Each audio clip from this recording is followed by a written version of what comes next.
Greetings everyone, welcome to study in 91। आज की इस वीडियो में हम लोग डिस्कस करेंगे मशीन्स के 2019 के जितने भी गेट से रिलेटेड क्वेश्चंस थे और उससे रिलेटेड कॉन्सेप्ट्स। मैं अपनी 2020 की वीडियो में पहले ही बता चुका हूं कि हम लोग एक वीडियो सीरीज कर रहे हैं जिसमें हम गेट से रिलेटेड जितने भी इलेक्ट्रिकल इंजीनियरिंग के सब्जेक्ट्स हैं उनके प्रीवियस ईयर क्वेश्चंस के थ्रू सारे कॉन्सेप्ट्स बताएंगे एंड जो possible mistakes plus short tricks हैं जिससे आप उस कॉन्सेप्ट को सबसे छोटे तरीके से सॉल्व कर सकते हैं वो हम एक्सप्लेन करेंगे। सो आप इन वीडियो सीरीज का यूज कर सकते हैं अपने पूरे प्रीवियस ईयर क्वेश्चन सॉल्व करने में, उनको रिवाइज करने में, बिकॉज 10 से 15 मिनट की वीडियो होगी, उतने में अगर आपका एक साल का एक सब्जेक्ट का सारा प्रीवियस ईयर कवर हो जाता है प्लस आपको थोड़े एक्स्ट्रा टिप्स भी मिलते हैं। So I don't think this is a bad choice. Okay, so फिर चलिए इसके साथ ही आज की वीडियो शुरू करते हैं। सबसे पहले क्वेश्चन शुरू करने से पहले मैं आपको थोड़ा स्कीम समझा देता हूँ जैसे मैं हर वीडियो में बताता हूँ। एंड जो चारों मॉड्यूल्स हैं इलेक्ट्रिकल मशीन सब्जेक्ट्स में जिसमें transformers, DC machine, synchronous machine और इंडक्शन मशीन आते हैं, चारों से ही क्वेश्चन पूछे गए थे। राइट, सो ये सारे क्वेश्चंस हम लोग डिस्कस करेंगे। क्वेश्चंस में अगर आपको कहीं पे भी कोई भी डाउट आए तो आप हमारे फेसबुक ग्रुप को ज्वाइन कर सकते हैं और वहां पे अपना डाउट पूछ सकते हैं। ओके, सो क्वेश्चन नंबर 1 की अगर हम बात करें, सो क्वेश्चन नंबर 1 है the parameter of equivalent circuit of a 3 phase induction motor. एक 3 फेज इंडक्शन मोटर दिया है हमको और पूछा गया है कि अगर रेटेड फ्रीक्वेंसी है तो सप्लाई वोल्टेज को चेंज करने पे कौन सा पैरामीटर चेंज होगा। राइट, सो हम लोग अगर मैं कॉन्सेप्ट की बात करूं, इस क्वेश्चन में कौन सा कॉन्सेप्ट लग रहा है, इंडक्शन मोटर का सर्किट डायग्राम है, ट्रांसफॉर्मर जैसा ही होता है, बस जो उसकी सेकेंडरी होती है वो शॉर्ट सर्किटेड होती है। राइट, अब जो चार हमको पैरामीटर्स दिए हैं, सबसे पहले रोटर रेजिस्टेंस की बात करते हैं। रोटर रेजिस्टेंस जो होता है वो फिजिकल पैरामीटर होता है वाइंडिंग का। एक वाइंडिंग है अपर वाइंडिंग, उसका जो इंटरनल रेजिस्टेंस है वो होता है rotor resistance. Rotor leakage resistance भी फिजिकल पैरामीटर हो गया। जो वाइंडिंग्स हम लोग वाउंड करते हैं कोर पे, सो उसको नंबर ऑफ टर्न्स, वो कितनी पास हमने वाउंड कर रखी है, उसके बीच का इंसुलेशन लेवल, वो सब चीजें डिपेंड करता है कि उसमें कितना लीकेज रिएक्टेंस है। वो भी एक फिजिकल पैरामीटर होता है डिजाइन का। राइट, जो मैग्नेटाइजिंग रिएक्टेंस होता है ये कोई एक्चुअल रिएक्टेंस नहीं होता है, ये मैग्नेटाइजिंग एमएमएफ जो उसका इफेक्ट होता है उसको रिप्रेजेंट करता है, इसलिए हम उसको शंट में रिप्रेजेंट करते हैं, शंट में ऐड करके। राइट, एंड जो ऑप्शन डी है स्टेटर रेजिस्टेंस, वो भी एक फिजिकल पैरामीटर हो गया। सो आप देख सकते हैं कि ये तीन ऑप्शन तो फिजिकल पैरामीटर हो गए। एक ही ऑप्शन है फ्लक्स पे डिपेंड करता है, and because we know that flux is proportional to voltage divided by frequency, and हमको दिया गया है कि रेटेड फ्रीक्वेंसी पे, मतलब कि फ्रीक्वेंसी कांस्टेंट है एंड वोल्टेज हम वेरी कर रहे हैं, सो ऑब्वियसली मैग्नेटाइजिंग रिएक्टेंस ही वेरी होगा। So correct answer is magnetising reactance. अब इस क्वेश्चन में जो मिस्टेक्स हो सकती हैं वो यही मिस्टेक हो सकती है। देखो, रोटर रेजिस्टेंस और स्टेटर रेजिस्टेंस में तो कंफ्यूजन होगा ही नहीं। जो कंफ्यूजन होगा वो यही होगा कि रोटर लीकेज रिएक्टेंस और मैग्नेटाइजिंग रिएक्टेंस, इसी में ज्यादातर बच्चों ने गलती करी थी इस क्वेश्चन में, एंड इसी में कंफ्यूजन होता भी है बिकॉज रिएक्टेंस ही हमको पता है कि फ्रीक्वेंसी पे डिपेंड करता है, वोल्टेज पे भी वेरी होता है, वोल्टेज के वेरिएशन से उसमें वेरिएशन होता है। सो अगर आपको ये कॉन्सेप्ट पता होता, सिर्फ न्यूमेरिकल डेटा सॉल्व करने से ही क्वेश्चन सॉल्व नहीं होंगे, आपको थोड़ा सा बैकग्राउंड भी जानना चाहिए कि ये जो पैरामीटर है ये किसको रिप्रेजेंट करता है, ये पैरामीटर किसको रिप्रेजेंट करता है। तो अगर आपको थोड़ी सी नॉलेज होगी ना, तो ये क्वेश्चन आपका कभी मिस्टेक नहीं होगा, इसमें कुछ है ही नहीं गलती करने के लिए। मगर अगर किसी को इन्फॉर्मेशन नहीं है, उसने सिर्फ न्यूमेरिकल सॉल्व करे हैं बिना ये जाने कि ये पैरामीटर किसको रिप्रेजेंट करता है, ये वाला किसको रिप्रेजेंट करता है, तो ऑब्वियसली वो कंफ्यूज होगा।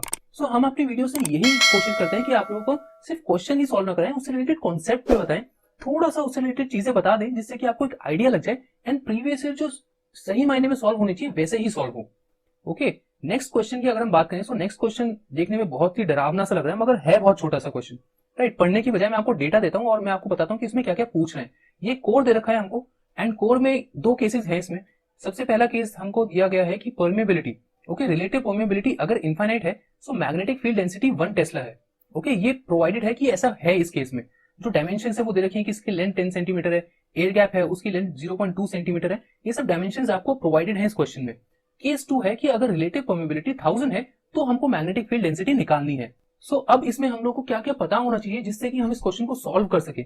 सबसे पहले हमको पता होना चाहिए एक रिलेशन जो कि एमएमएफ और फ्लक्स को डिफाइन करता है। राइट, हमको पता है MMF is equal to reluctance into flux. इसको याद करने का तरीका सबसे आसान है, आप एमआरएफ याद रखो, एमआरएफ टायर्स होते हैं ना, सो एमआरएफ से याद रखो M is equal to R into F, MF is equal to reluctance into flux. Okay, second जो फॉर्मूला है जो आपको पता होना चाहिए, ये सबको पता है that magnetic field density is magnetic field intensity divided by it's area. Okay, flux को हमने यहां से रिप्लेस करा, सो फाइनल फॉर्मूला आया Ni बाय रिलक्टेंस इनटू ए। अब क्योंकि नंबर ऑफ टर्न्स कांस्टेंट है, जो उसमें करंट फ्लो हो रहा है वो कांस्टेंट है, और area of cross section constant है, सो हमारा जो मैग्नेटिक फील्ड डेंसिटी है वो रिलक्टेंस के इनवर्सली प्रोपोर्शनल हो गया। सो हमको ये पता चला कि अगर हमको मैग्नेटिक फील्ड डेंसिटी निकालना है, सो अगर हम रिलक्टेंस निकाल ले इस केस में और केस नंबर 2 में, सो हम इजीली मैग्नेटिक फील्ड डेंसिटी निकाल सकते हैं। और रिलक्टेंस का फॉर्मूला क्या होता है, रिलक्टेंस होता है L divided by mu naught mu r A, जिसमें L कांस्टेंट है, राइट, म्यू नॉट कांस्टेंट है एंड ए कांस्टेंट है। तो यहाँ से हमको पता चल गया कि जो म्यू आर वेरी कर रहा है वो रिलक्टेंस को इफेक्ट कर रहा है and reluctance magnetic field density को इफेक्ट कर रहा है। सो हमको पता हो गया कि हमको इस क्वेश्चन में करना क्या है। सॉल्यूशन की तरफ जाते हैं। तो केस वन में हमारा क्या था कि म्यू आर जो है वो इंफिनिटी है। अब म्यू आर इंफिनिटी है तो जो कोर में रिलक्टेंस होगा तो कोर का रिलक्टेंस जीरो हो गया, क्योंकि म्यू आर इंफिनिटी है, परमेबिलिटी इंफिनिटी है, सो रिलक्टेंस जीरो हो गया। अब एयर गैप का रिलक्टेंस जो है, एयर गैप में तो राइट एयर गैप की परमेबिलिटी क्या होता है, 1 होता है।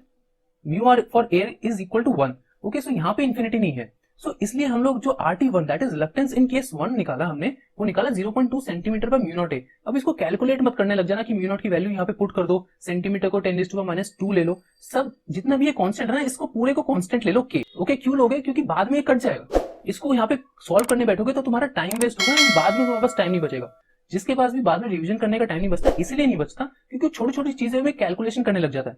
जो भी चीज कांस्टेंट दिख रही है ना उसको के माना करो। केस नंबर 2 में अगर जाएं तो रिलक्टेंस जब हम केस नंबर 2 में निकालेंगे, सो उसमें हमारा जो परमेबिलिटी दे रखी है वो 1000 दे रखा था, म्यू आर 1000 था ना। So here we can not see that जो रिलक्टेंस है कोर का दैट इज 0, वहां पे हमको निकालना पड़ेगा। ओके, एयर गैप का तो सेम रहेगा एंड यहाँ पे हम लोग जब देखेंगे तो centimetre divided by mu not a, इसको हमने के माना था तो 0.04 के आ गया और 0.2 के आ गया। सो यहाँ पे देखो कितना आसान हो गया कैलकुलेशन भी, कैलकुलेटर उठाने की जरूरत नहीं है। वर्चुअल कैलकुलेटर वैसे ही इतनी महाभारत वाली चीज है, तुमको देखने की भी जरूरत नहीं है उसको। अब हमारे पास पता चल गया हमको रिलक्टेंस के हमारे पास 2 वैल्यूज आ गए, हमारे पास एक मैग्नेटिक फील्ड डेंसिटी की वैल्यू ऑलरेडी प्रोवाइडेड है, सो हम इजीली मैग्नेटिक फील्ड डेंसिटी निकाल सकते हैं फाइनल केस में, right. So B is inversely proportional to RT, so B1 by B2 is equal to RT2 by RT1। यहां से हमारा निकल गया B is equal to 0.833 tesla. देखो कितना आसान क्वेश्चन है, देखने में क्वेश्चन बहुत ही खतरनाक है मगर कितना आसानी से हमने सॉल्व कर दिया। एंड मिस्टेक्स में मैं यही बोलता हूं, जब भी कोई लंबा क्वेश्चन आता है मैं हमेशा बोलता हूं कि लंबे क्वेश्चन को आराम से पढ़ा करो, उसका जितना भी डेटा है कोशिश करो कि टैब्यूलर फॉर्म या सर्किटरी फॉर्म में लेके आओ, जिससे कि सारा का सारा डेटा तुम्हारी आंखों के सामने आए, बार बार तुमको पैराग्राफ में से डेटा ढूंढना ना पड़े। फिर तुम देखो कि मैंने ए यूज ही नहीं करा, area of cross section use ही नहीं करा, क्योंकि मुझे पता है वो कांस्टेंट रहेगा, राइट। सो इसलिए मैंने के ले लिया। सो जितने भी 0.2 सेंटीमीटर है, 10 सेंटीमीटर है, 40 सेंटीमीटर है, यूज ही नहीं हुआ, राइट। सो कोशिश करो अपनी कैलकुलेशन बचाने की। नेक्स्ट क्वेश्चन की अगर हम बात करें, सो ट्रांसफार्मर का क्वेश्चन है, ये बहुत ही हलवा क्वेश्चन है, तुमको मतलब 2 नंबर ऐसे दे रखे हैं बस, राइट। सो हम लोग देख लेते हैं कि इसमें क्या क्या है। एक ट्रांसफार्मर है 25 kV का जो कि 12 किलोवाट लोड प्रोवाइड कर रहा है at a power factor of 0.6 lagging. अगर हम डायग्राम बनाएं इसका, सो 25 kV का ट्रांसफार्मर है, ओके, 0.6 लैग लोड प्रोवाइड कर रहा है। हम इसमें क्वेश्चन में बताया गया है कि एक और लोड है, वो कितना ऐड करें एट यूनिटी पावर फैक्टर की ट्रांसफार्मर की रेटिंग कैपेसिटी एक्सीड ना हो। ओके, सो जो बेसिक कॉन्सेप्ट है इस क्वेश्चन में जो आपको पता होना चाहिए वो यही पता होना चाहिए कि देखो ट्रांसफार्मर का 25 kV है, दिस इज एपरेंट पावर। अगर आप कोई load at unity power factor add कर रहे हो, सो उसमें से P2 ऐड होगा, that is real power add होगा, रिएक्टिव पावर तो ऐड होगा नहीं। ओके, सो आपको सबसे पहले ये देखना है कि अभी रिएक्टिव पावर कितना सप्लाई कर रहा है transformer. So Q1 is nothing but P1 tan phi। अब P1 क्या है, P1 है, अभी हमने कनेक्ट नहीं करा है, यहाँ पे डिस्कनेक्टेड है, अभी पहला केस चल रहा है। Okay, so P1 sin phi divided by cos phi। Okay, cos phi आपको दे रखा है 0.6, तो sin phi हो जाएगा 0.8। ये कॉम्प्लीमेंट्री होते हैं, इसको याद रखो वैल्यू को। ओके, अगर cos phi 0.6 है तो sin phi 0.8 होगा, अगर cos phi 0.8 है तो sin phi 0.6 होगा। निकालने मत बैठा, ये छोटी छोटी डेटा ना याद रखा करो। ओके, P1 की वैल्यू हमको दे रखी है, P1 है 12 किलोवाट, सो यहां से हमने निकाल दिया Q1 is equal to 16 kVAR, that is हमारा जो reactive power supplied by transformer है वो है 16 kVAR, और इतना ही रहेगा बिकॉज जो हमारा सेकंड लोड जो ऐड होने वाला है वो यूनिटी पावर फैक्टर पे काम कर रहा है, और उसका Q 0 होगा because cos phi is equal to 1, so phi is equal to 0, sin phi is equal to 0 and Q is equal to 0। Q क्या होता है, P sin phi होता है ना, देखो यहाँ पे P sin phi है ना, तो sin phi 0 हो गया, तो मतलब Q2 0 हो गया, राइट। सो अब बहुत ही आसान हो गया, अब हमारे पास P आ गया, Q आ गया, तो हम और S था ही हमारे पास, राइट। सो हमको पता है कि हम कितना P2 ऐड करें, इस इक्वेशन में रख दो और यहाँ पे तुम्हारा P2 निकल गया। 2 नंबर का क्वेश्चन था और कितनी आसानी से आप ये सॉल्व कर सकते हो, राइट। अब इस क्वेश्चन में मिस्टेक्स क्या क्या हो सकती है, इस क्वेश्चन में ये मिस्टेक हो सकती है कि हो सकता है कि आप यहाँ पे Q2 निकालने बैठ जाओ। अगर आपको इतना पता नहीं होगा कि यूनिटी पावर फैक्टर पे Q2 0 होता है, आप कैलकुलेट करोगे, आप टाइम वेस्ट करोगे। ओके, इस क्वेश्चन में थोड़ा बैकग्राउंड नॉलेज होना जरूरी है, क्योंकि अगर आपको एक कंडीशन पता ही नहीं होगी तो उसमें आप दूसरी कंडीशन लगाने के चक्कर में डेफिनेटली ये क्वेश्चन गलत करोगे, और ये एक ऐसा क्वेश्चन है जो मैक्सिमम बच्चे सही करते हैं। सो इसलिए अगर आप ये क्वेश्चन गलत करोगे तो आपकी रैंक बहुत ही नीचे जाएगी। देखो वो क्वेश्चन तो सही करना ही है किसी भी हालत में, जो कि आसान है, बिकॉज उसको सभी लोग सही करेंगे। नेक्स्ट क्वेश्चन की अगर हम बात करें, सो नेक्स्ट क्वेश्चन एक डीसी शंट मोटर का क्वेश्चन है। इसमें मैं डायग्रामेटिक फॉर्म में बता देता हूँ। पहले कोई भी डीसी मशीन का क्वेश्चन होता है ना, उसको डायग्राम की फॉर्म में बनाया करो, क्योंकि सारा का सारा डेटा ना आपकी आंखों के सामने एक साथ आ जाएगा, राइट। और उसमें ऊपर जरूर लिख लिया करो कि ये मोटर है या जनरेटर है, क्योंकि बहुत बार होता है, ये बहुत ही कॉमन मिस्टेक है कि मोटर के क्वेश्चन में आप जनरेटर के केवीएल इक्वेशंस लगा देते हो और जनरेटर के केस में आप मोटर के केवीएल इक्वेशन लगा दोगे। ओके, सो 220 वोल्ट का डीसी शंट मोटर है जो कि लाइन करंट ले रहा है, ओके, ड्रॉ कर रहा है because it is a motor. उसका जो शंट रेजिस्टेंस है वो है 220 ओम। सो ऑब्वियसली 220/220 जो उसका शंट करंट है दैट विल बी 1 एम्पियर। उसमें आर्मेचर रेजिस्टेंस है that is 0.5 ohm and there is a back EMF. अब हमको निकालना है नो लोड स्पीड, निकालनी है हमको आरपीएम में। ओके, सो सॉल्यूशन के बारे में बात करें, सो ये हमको सारी वैल्यूज दे रखी है, फाइव कांस्टेंट है, ठीक है, NNL that is speed in no load हमको निकालना है। ओके, फुल लोड में हमको बता रखा है कि फुल लोड में क्या है। फुल लोड में हमको वैल्यू दे रखी है, इट इज 1500 आरपीएम। कॉन्सेप्ट में आपको पहले भी बताया था, डीसी मशीन के मैक्सिमम क्वेश्चंस दो इक्वेशन से सॉल्व हो जाएंगे, that is E is equal to K phi omega M। Okay, अगर आपको ये एक इक्वेशन पता है तो मैक्सिमम से मैक्सिमम क्वेश्चन सॉल्व हो जाएंगे, where omega M is the speed in radian per second and phi is the flux and K is the proportionality of constant. Right, अब फुल लोड पे हमको IL दे रखा था 25 एम्पियर है। IA because 1 ampere cut गया वहां से, ये जो शंट करंट है, so it comes out to be 24 ampere. Phi is constant NFL। तो यहां से आप EBFL निकाल सकते हो यूजिंग दिस इक्वेशन। यहाँ पे आपको क्या है, यहाँ पे आपको V पता है 220 है, IA पता चल गया, आपको RA पता है, तो you can easily find out the full load back EMF which is 208 volt. तो अब आपके पास क्या है, आपके पास दोनों केसेस के लिए बैक ईएमएफ आ गया। अब यहाँ पे ये इक्वेशन लगा दो, आपका question solve. E is equal to phi N, देखो ओमेगा M था यहाँ पे, राइट, ओमेगा M को आप N में कर सकते हो और जितना भी कांस्टेंट है उसको प्रोपोर्शनलिटी में भेज दो। प्रोपोर्शनलिटी का फायदा ये होता है कि आप जितने भी कांस्टेंट है वो उसके प्रोपोर्शनलिटी में भेज सकते हो, आप उसको, वो मैटर ही नहीं करता, राइट। फ्लक्स जो है वो हमारा कांस्टेंट हो गया, सो इसको भी हटा दो। जितनी भी सारी कांस्टेंट चीजें होती है ना वो हटा दिया करो प्रोपोर्शनलिटी में। E is proportional to N directly हमारे पास आ गया। अब ये वैल्यू हमारे पास है, ये वैल्यू है एंड ये वैल्यू है, सो इजीली हम लोग निकाल सकते हैं speed at no load which comes out to be 1579 RPM. Okay, mistakes में यहाँ पे यही हो सकता है कि यहाँ पे जो आप है फ्लक्स कांस्टेंट ना लो, इसको करंट के अगर इक्वल ले लिया जाए, like for example DC shunt motor दे रखा है, बहुत बच्चे क्या करते हैं डीसी सीरीज मान लेते हैं, सो फ्लक्स को करंट के प्रोपोर्शनल मान लेंगे, राइट। सो यहाँ पे क्या होगा, यहाँ पे आपका जो E होगा it will be proportional to IA omega M। Okay, so आपको बहुत ही सावधानी से ये देखना है, दो चीजें देखनी होती है मशीन्स में, डीसी मशीन्स में। सबसे पहले कि वो मोटर है या जनरेटर है, और दूसरी वो कौन सी टाइप की मोटर या जनरेटर है, सीरीज है, शंट है, सेपरेटली एक्साइटेड है, कौन सा है, राइट। बाकी इस क्वेश्चन में और कोई गलती नहीं हो सकती अगर आप डेटा सही पढ़ो तो। डेटा तो अगर गलत पढ़ोगे तो वो तो एक गलती है ही, ठीक है, उसके अलावा इस क्वेश्चन में कोई और गलती नहीं हो सकती, राइट। नेक्स्ट क्वेश्चन के बारे में बात करें तो ये भी 2 नंबर का क्वेश्चन है एंड इसमें भी बहुत ही लंबा चौड़ा दे रखा है। मैं इसका डायग्राम बना देता हूँ जिससे कि सारा डेटा आपके सामने हो आंखों के। स्क्वायरल केज इंडक्शन मोटर है जिसमें R1 की वैल्यू दे रखी है, R2 की वैल्यू दे रखी है, X1 की वैल्यू दे रखी है और X2 की वैल्यू दे रखी है, ठीक है। शंट ब्रांच को इसने नेग्लेक्ट करने को बोला है एंड स्टार्टिंग लाइन करंट पूछा है। अब देखो स्टार्टिंग में हमको पता होता है कि मोटर की स्पीड 0 है, सो स्लिप 1 है, तो R2 डैश बाय S, तो हमारी स्लिप 1 निकल गई, तो यहाँ पे is equal to R2 dash ही आ गया। अब हमको इस क्वेश्चन में बताना है कि शुरू में जितनी भी क्वांटिटीज थी ना, R की वैल्यू, X की वैल्यू 50 हर्ट्ज पे थी, अब 10 हर्ट्ज पे और 100 वोल्टेज लाइन वोल्टेज पे जो एसी करंट है, 3 फेज एसी करंट, वो स्टार्टिंग लाइन करंट कितना है। अब देखो रेजिस्टेंस तो फ्रीक्वेंसी से चेंज होने से रहा, राइट, रिएक्टेंस चेंज होता है because reactance is 2 pi FL, L constant है, 2 पाई कांस्टेंट है, काटो इसको। Okay, reactance is directly proportional to frequency, so अब नई फ्रीक्वेंसी कितनी है 10, पुरानी कितनी थी 5, सो ये 1/5 हो जाएगा, राइट, 1/5 हो जाएगा। तो पहले कितना था 8.22, तो इसका 1/5 करेंगे 1.644 आ गया, राइट। अब हमको स्टार्टिंग लाइन करंट निकालना है। जितने भी रिएक्टेंसेस, इंपीडेंसेस, रेजिस्टेंसेस होते हैं वो पर फेज में होते हैं बाय डिफॉल्ट, ओके। सो इसलिए कोशिश करा करो जितने भी वोल्टेज और करंट निकालो पर फेज में ही निकालो। सो यहां से हमने सारा कुछ पुट करा, R1 की वैल्यू, R2 की वैल्यू, X1 की वैल्यू, GX2 की वैल्यू, सारा पुट करा। यहाँ से हमने 8.63 एंगल ऑफ -16.49 निकाला एंड इसको लाइन टू लाइन में करेंगे क्योंकि it is a delta connected, so √3 multiply करके 14.94 आ गया। अब बताओ इस क्वेश्चन में कुछ था? कुछ भी नहीं था।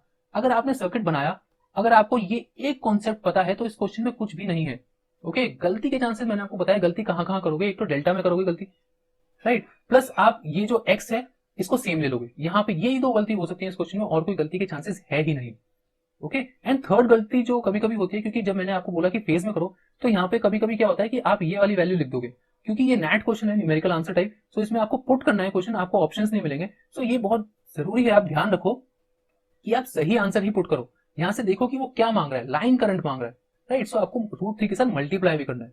सो ये 3 मिस्टेक्स हैं जो इस क्वेश्चन में हो सकती हैं। नेक्स्ट क्वेश्चन के बारे में बात करें तो एक 1 मार्क का क्वेश्चन है, सिंक्रोनस मोटर का क्वेश्चन है, राइट। ये बोल रहा है कि रेटेड लोड पे एक मोटर 200 एम्पियर ड्रॉ कर रही है यूनिटी पावर फैक्टर पे, और सेम वोल्टेज और लोड पे अगर लाइन करंट कितना होगा 0.5 लीडिंग पावर फैक्टर पे, ओके, रेटेड लोड का मतलब क्या होता है, जिस लोड के लिए मशीन डिजाइन करी गई है उतना ही लोड उस पे है, that is rated power constant है। पावर का फॉर्मूला क्या हुआ, √3 VL/IL cos phi। सो अब √3 कांस्टेंट है, VL कांस्टेंट है, राइट, और पावर भी कांस्टेंट है। सो इसका मतलब क्या है, IL cos phi कांस्टेंट है। दो केसेस दे रखे हैं, एक केस में IL 200 एम्पियर है और यूनिटी पावर फैक्टर दे रखा है, दूसरे केस में हमको IL निकालना है और 0.5 पावर फैक्टर दे रखा है। इस क्वेश्चन में क्या है, कुछ भी नहीं है इस क्वेश्चन में, बस शांति से क्वेश्चन पढ़ना है, डेटा देखना है और इस क्वेश्चन को सॉल्व करना है। इसमें तो मिस्टेक्स की भी कोई चांस नहीं है, कुछ हो ही नहीं सकता इसमें मिस्टेक। नेक्स्ट क्वेश्चन है, ये भी एक सिंक्रोनस मोटर का ही क्वेश्चन है। इसमें पूछा गया है RMS line to line internal voltage. Internal voltage क्या होता है, EF, that is the induced EMF, और हमको 220 वोल्ट दे रखा है line to line voltage, that is terminal voltage. ये मोटर है, देखो आपने देखा होगा, मैं जब भी क्वेश्चन सॉल्व करता हूँ मैं ऊपर लिख लेता हूँ कि ये मोटर है या जनरेटर है। ओके, बिकॉज इससे बहुत सारे, क्योंकि बहुत मैं भी मिस्टेक्स करता था कि कभी कभी मोटर के क्वेश्चन में जनरेटर के फॉर्मूले लगा दिए, जनरेटर के में मोटर के फॉर्मूले लगा दिए। ओके, सो ये बहुत बार होता है, सो हमको ये मिस्टेक नहीं करनी है, राइट। सो वोल्टेजेस, जैसे मैंने आपको बताया था, वोल्टेज अगर कोई भी क्वेश्चन में दे रखा है तो बाय डिफॉल्ट वो लाइन टू लाइन है, एंड इंपेडेंसेस जितने भी क्वेश्चन में दे रखा है वो बाय डिफॉल्ट पर फेज है। सो इस क्वेश्चन में कुछ है ही नहीं, इसमें ई पूछा है, यहाँ पे तो नॉर्मल केवीएल लगेगा, V minus E is equal to IL XS, right. So अगर आप यहां से देखोगे तो ई क्या है, अब क्योंकि ये लाइन टू लाइन वोल्टेज दे रखी है और हमारा इंपेडेंस पर फेज में है, तो मैं सारा कुछ पर फेज में लेके चलूंगा, यहाँ पे लाइन टू लाइन थे तो 220 by √3 angle of 0, because angle mention नहीं है इसलिए बाय डिफॉल्ट हम लोग 0 लेंगे, माइनस, ओके, क्योंकि क्या है, V minus E is equal to IA/Z होगा ना, so V minus IA/Z is equal to E होगा। ओके, बेसिक फॉर्मूला है, कोई भी केवीएल इक्वेशन, ये तो नेटवर्क का क्वेश्चन है, बेसिकली मशीन का क्वेश्चन है ही नहीं, right. So -10 angle of 36.87 because 0.8 power factor दे रखा है, राइट, मल्टीप्लाइड बाय जितना भी हमको वैल्यू दे रखी है इंपेडेंस की, सिंक्रोनस इंपेडेंस की, राइट। अब मैं बार बार तो इसको कैलकुलेट करूंगा नहीं कि 220 बाय √3 है, बार बार लिखता रहूंगा मैं अपने स्टेप्स में, तो इसलिए मैंने इसको डायरेक्टली ए लिख दिया। इससे मेरा थोड़ा सा कम से कम 10-15 सेकंड तो बच ही जाएंगे कैलकुलेशन करते टाइम, राइट। इसको मैंने सॉल्व करा, यहां से मैंने माइनस करा और यहाँ पे अब मैं इसकी ए की वैल्यू पुट करूंगा, so we will find out that EA phase will come out to be 141.66, और क्योंकि यहाँ पे लाइन टू लाइन पूछा है so it will come out to be 245.38 volt. इसमें यही गलती है कि सबसे पहले अगर आप जब EA फेज निकालते हो ना, कोई भी जब हम क्वेश्चन निकालते हैं तो हमको मार्क करने की बहुत जल्दी होती है, हमने आंसर निकाला, हम एकदम से उसको पुट करने की कोशिश करते हैं, मगर सबसे पहले ये देखो कि उसने पूछा क्या है, उसने फेज वोल्टेज पूछी है या फिर लाइन वोल्टेज पूछी है। यूजुअली लाइन वोल्टेज पूछते हैं, 100% चांसेस नहीं है, मगर फिर भी लाइन वोल्टेज ही ज्यादा पूछते हैं। सो लाइन वोल्टेज के लिए √3 मल्टीप्लाई करो एंड आंसर पुट करो, question done, 2 marks in your pocket. Question number 8 है, ये भी 1 मार्क का क्वेश्चन है, सिंगल फेज ट्रांसफार्मर का क्वेश्चन है। सो इसमें रेगुलेशन पूछा है कि ट्रांसफार्मर का रेगुलेशन क्या है। सो कॉन्सेप्ट के बारे में बात करूं, सो रेगुलेशन मैंने पहले भी बताया था, चाहे वोल्टेज हो, चाहे स्पीड हो, चाहे फ्रीक्वेंसी हो, रेगुलेशन का फॉर्मूला सेम होता है, difference divided by base value. Okay, अब यहाँ पे डिफरेंस क्या है, यहाँ पे आपका 100 वोल्ट है, ये रेटेड वैल्यू है, राइट। यहाँ पे सेकेंडरी वोल्टेज, जब उसमें लोड डाला, ट्रांसफार्मर में लोड डाला, कोई भी पर्टिकुलर वैल्यू ऑफ लोड डाली हमने, हो सकता है रेटेड ना हो, ओके, तो 95 वोल्ट आ गई। सो 100 माइनस 95 डिवाइडेड बाय, अब बेस वैल्यू क्या है, बेस वैल्यू रेटेड वैल्यू तो लोगे ना, इसका लोडिंग तो हमको पता नहीं है कि 95 जो वोल्ट है वो कितने लोडिंग पे आई है, राइट। सो इसलिए बेस वैल्यू आप 100 ही लोगे, so then it will come out to 5%। Okay, अगर आप यहाँ पे 95 ले लोगे देन आंसर विल डिफर। अब इस क्वेश्चन में तो आपको ऑप्शंस दे रखे हैं, सो आप डेफिनेटली 95 लेके आपका आंसर नहीं आएगा तो आप 100 ले लोगे, मगर यूजुअली क्या होता है, अगर नेट टाइप क्वेश्चन होता, न्यूमेरिकल आंसर टाइप, ओके, उसमें आपको पुट करना होता। सो इसलिए आपको कॉन्सेप्ट जानना बहुत जरूरी है और एब्सोल्युटली कॉन्सेप्ट जानना बहुत ज्यादा जरूरी है। एक क्वेश्चन आया था 2020 में, उसने स्पीड रेगुलेशन पूछा था, और वो क्वेश्चन ऐसा था कि अगर आप यहाँ पे बेस वैल्यू कुछ और लेते तो गेट ने रेंज ही ऐसी दी थी कि आपका रेंज में ही ना आता वो नेट के क्वेश्चन में, राइट। सो सबसे बड़ी मिस्टेक इसमें यही है कि अगर आप बेस वैल्यू ही गलत लोगे तो पूरा का पूरा क्वेश्चन आपका गलत हो जाएगा, भले ये क्वेश्चन गलत ना हो मगर इस जैसा कोई और क्वेश्चन डेफिनेटली गलत होगा, राइट। बेस वैल्यू हमेशा रेटेड वैल्यू लेते हैं किसी भी चीज की, चाहे वो फ्रीक्वेंसी हो, वोल्टेज हो या स्पीड हो। सो यही क्वेश्चंस थे, कुछ क्वेश्चंस थे। अगर आपको किसी में भी कोई और डाउट हो तो आप फेसबुक ग्रुप पे हमारे ज्वाइन कर सकते हो, और मैं रेगुलरली वीडियोस डाल रहा हूँ, तो आप वीडियोस मिस ना करो। सो सब्सक्राइब करने के बाद वो बेल आइकन जरूर दबा देना, जिससे कि नोटिफिकेशन अपने आप आए आपके पास, बिकॉज बार बार मैं डिफरेंट ग्रुप्स में पोस्ट करता हूँ, सो कभी रह जाती है वीडियो, हो सकता है आपको ना पता चले। और रेगुलर जॉब अपडेट्स के लिए या फिर जॉब से रिलेटेड कोई भी एग्जाम होता है उसका रिजल्ट, उससे रिलेटेड कोई अपडेट, वो हम लोग इंस्टाग्राम पेज पे हम लोग अपडेट करते रहते हैं, सो आप उसको फॉलो कर सकते हो। एंड इस वीडियो में कोई भी डाउट हो सो आप हमको बताओ नीचे कमेंट बॉक्स में लिख के कि क्या डाउट है, क्या किस तरह से और इसको इंटरैक्टिव बना सकते हैं हम लोग, राइट। प्लस आप हमें रेट भी कर सकते हो, गुड, बैड या बेस्ट, इस वीडियो को कैसी लगी आपको। So it will definitely help us to improve. And अगर आप हमको एप्पल स्टोर या फिर गूगल प्ले स्टोर पे देखना चाहते हो, सो ज्यादा से ज्यादा इस वीडियो को शेयर करो, जिससे कि हमारा चैनल बड़ा हो and we can develop an app and हम उस पर डाल सके। So thank you very much, आज की वीडियो इतनी थी, कल मिलते हैं।